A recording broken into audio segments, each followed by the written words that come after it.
کا کیا مطلب؟ اللہ کہتے ہیں ہر چیز میں بیلنس پیدا کرو، جس کا جو حق ہے وہ اس کو دو، جس کا جو حق ہے وہ اس کو دو۔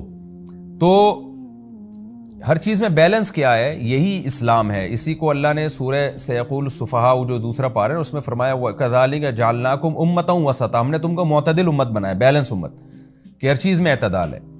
تو اسلام کے آپ تمام احکام کو اگر دیکھیں گے نا تو ہر چیز میں آپ کو بیلنس نظر آئے گا۔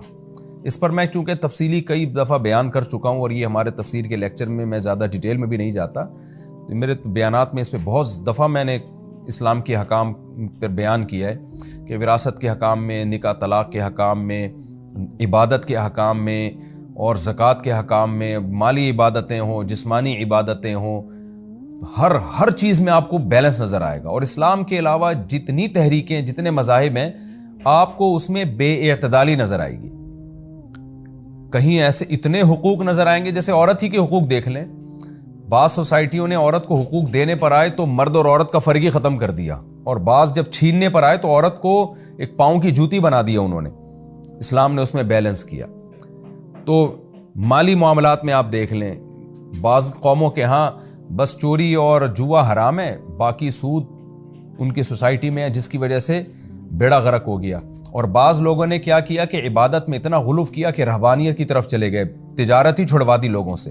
تو ہر چیز میں بیلنس، تو اسی کا اللہ نے حکم دیا۔ اچھا، لوگوں کے ساتھ انصاف کرنا، یہ بھی اس آیت میں داخل ہے، کیونکہ اس میں بھی آپ بیلنس کہ بھائی جو حقدار ہے اس کو اس کا حق ملے۔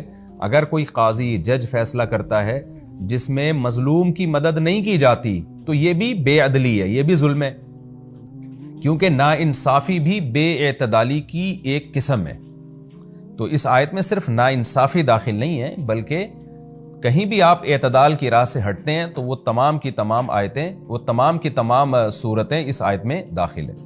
اور یہ آیت اتنی جامع ہے کہ حضرت عمر رضی اللہ تعالیٰ عنہ نے جمعے کا خطبے میں اس کو شامل کرنے کا حکم دیا۔ اس کے بعد سے آپ دیکھتے ہیں اکثر خطیب حضرات جمعے میں یہ آیت پڑھتے ہیں، کیونکہ بڑی جامع آیت ہے۔ تو اللہ تعالیٰ فرماتے ہیں ان اللہ یأمر بالعدل، اللہ عدل کا حکم دیتے ہیں، یعنی ہر ایک کے حقوق کے معاملے میں اعتدال، سب کو اس کا حق ادا کرو۔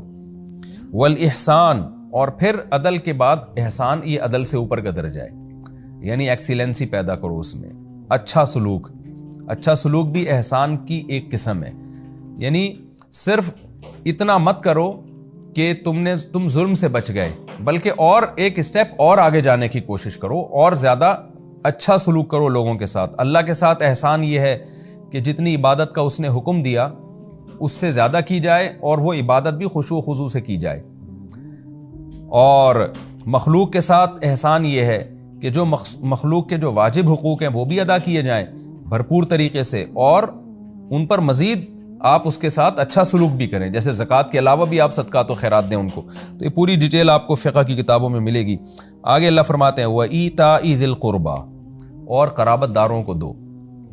عدل اور احسان میں قرابت دار خود بخود داخل ہو گئے ہیں، لیکن قرابت داروں کی اسلام میں چونکہ رشتوں کی بڑی ویلیو ہے، اس لیے اللہ نے اس کو الگ سے ہائی لائٹ کیا ہے کہ ایتاء ذی القربہ، قرابت داروں کو بھی دیا کرو۔ کیا مطلب؟ عام مخلوق سے ہٹ کے ان کا تھوڑا زیادہ خیال کیا کرو۔ وَيَنْهَى عَنِ الْفَحْشَاءِ وَالْمُنْكَرِ، اور اس کے ساتھ ساتھ اللہ تمہیں کھلی بے حیائی سے اور ہر طرح کے گناہ سے بھی تمہیں روکتا ہے۔ یہ سب چیزیں عدل اور احسان میں آ گئی ہیں، لیکن الگ سے بیان کیا جا رہا ہے تاکہ لوگ ان کو ویلیو زیادہ دیں۔ والبغی، اور اللہ ظلم سے بھی روکتا ہے۔ بغی کا مطلب جو عام ظلم ہے کہ آپ کسی کے اوپر ظلم زیادتی کرتے ہیں، یہ عدل میں آ گئی یہ چیز، لیکن اس کو الگ سے ہائی لائٹ کیا جا رہا ہے تاکہ لوگ اس کو خصوصی طور پہ فوکس کریں کہ ٹھیک ہے ہم نے عدل کرنا ہے، لیکن کسی پہ خاص جب ہم ظلم کر رہے ہوتے ہیں تو بعض دفعہ انسان کو جب عمومی احکام دیے جاتے ہیں تو اس کی توجہ اس کی طرف نہیں جاتی۔ خاص طور پر جیسے اس کی مثال ایسے ہے جیسے کوئی ڈاکٹر کسی کو کہہ رہا ہو کہ آپ اپنی صحت کا خیال رکھیں۔ اب صحت کا خیال رکھنے میں سب چیزیں آ گئیں، بھائی ڈائٹ آپ کی بیلنس ہونی چاہیے، ایکسرسائز ہونی چاہیے، اور ٹائم پہ سونا ہو، نیند پراپر ہو، وغیرہ وغیرہ، لیکن ڈاکٹر پھر چند چیزوں کو الگ سے ہائی لائٹ کر رہے ہوتے ہیں۔ بھائی آپ اپنی صحت کا خیال رکھیں، لیکن یعنی آپ اپنی صحت کا خیال رکھیں، خوراک کو آپ کنٹرول کریں، بڑا گوشت چھوڑ دیں، یہ کھائیں وہ کھائیں، تو وہ الگ سے کچھ چیزوں کو ہائی لائٹ کیا جاتا ہے۔ تو قرآن بھی چونکہ واضح و نصیحت کی کتاب ہے نا، صرف نالج کی کتاب نہیں ہے، تو اس لیے اس میں بھی بہت زیادہ تکرار ملتا ہے ہمیں۔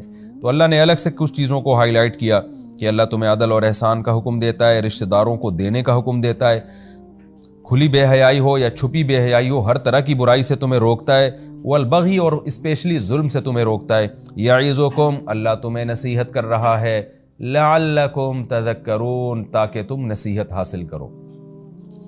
تو اس آیت پہ ہمیں غور کرنا چاہیے، بہت جامع آیت ہے۔